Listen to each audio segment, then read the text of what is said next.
Minister, very welcome and thank you. This is a great initiative. It's really good. It's not merely the preserve of the opposition to be uncomfortable with rushed legislation and the perception that this House is rubber stamping. And so I just want to signal that. But however, I do appreciate that it was necessary in these instances. And this is really one, this and the mother and baby are two that I feel I really understand it and I'm in sympathy with that. There is no doubt that the pandemic has caused terrible hardship and that we needed to act, and I think this is very thorough and it's fair and it balances the right of landlords and tenants in that instance. Thank you very much for your clarification on the local authorities and travellers with regard to this. There is, however, one area that I would like to raise with you and would seek your comfort from you on, and I believe it was raised in the Dáil, so I apologise, I've read through everything there, and that is in the area where there is a rent-a-room situation.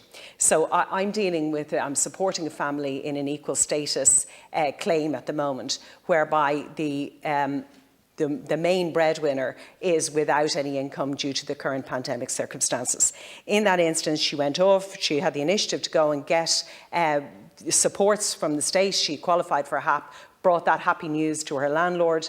The landlord recoiled at that, and then all of a sudden manufactured a daughter that needed accommodation, served a notice. There was a big hoo-ha, and that has been withdrawn as being, there's errors on the face of it.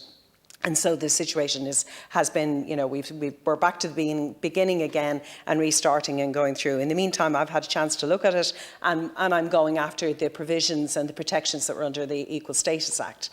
This is an accommodation that is a completely self-contained apartment adjacent to where the landlord lives. He's claiming now, and his defence, no doubt, when we get to the equal status situation, his defence will be that it is a rent-a-room because of its proximity and all that. I obviously argue contrary to that. Photographic evidence have been there, seen it, so I would disagree with that. However, there's a silence within this piece of legislation, and there is some concern as to whether people like her and similar are afforded the same protections under this particular piece of legislation. Because I think in it, obviously, if you're prohibited from going and looking for somewhere else to live because of the pandemic, then it should be across the board for anyone that is in the vulnerable category of being a tenant.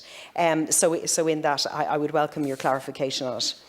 I welcome the budget. I think that it builds on the rise year on year over the last number of years, where the social and affordable housing has been on the rise, and the state has been providing that. And this year has been ambitious, and it is an excellent relief. And thankfully, the money was there to be able to pursue that. So that is fantastic, and I really want to acknowledge that and congratulate you for that. That you are building on years of work that was done by your predecessor as well.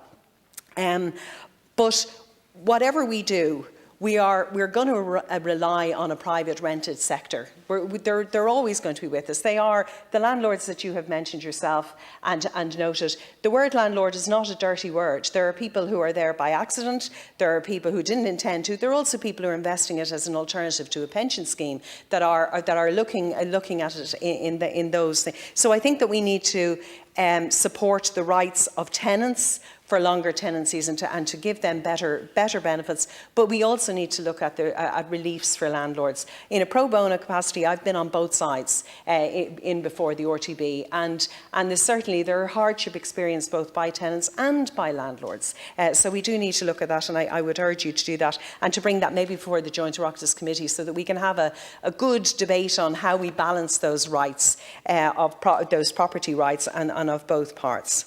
In the recent weeks, Minister, I've had a couple of peculiarities that I think you have addressed, but maybe there is a miscommunication with some of the local authorities, or I'm not quite sure how this arises, but just to put before you so that perhaps you can issue clarifications. The housing list, people can be struck off the housing list because they didn't receive a letter. So I have two of those going on at the moment, where they were suddenly struck off the housing list claiming that a letter went out that they didn't respond to, there should be a greater onus there before that is removed from somebody, before that position that is there, that they've been on a housing list for years, and before that's removed, there should be a greater onus and burden of proof on the local authority before they suddenly remove someone with those rights.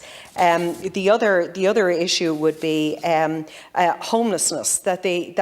I am dealing with one situation at the moment where this person is being repeatedly told by the local authority that they must be homeless before the local authority had engaged with them. I thought we had dealt with that. I thought we had tried to arrest the possibility of homelessness and that we were stopping it from happening early on. So the idea that a local authority are claiming that of you've got to come to me when you're actually homeless seems to me to be to undermine all of the supports and all of the things that we've moved forward for.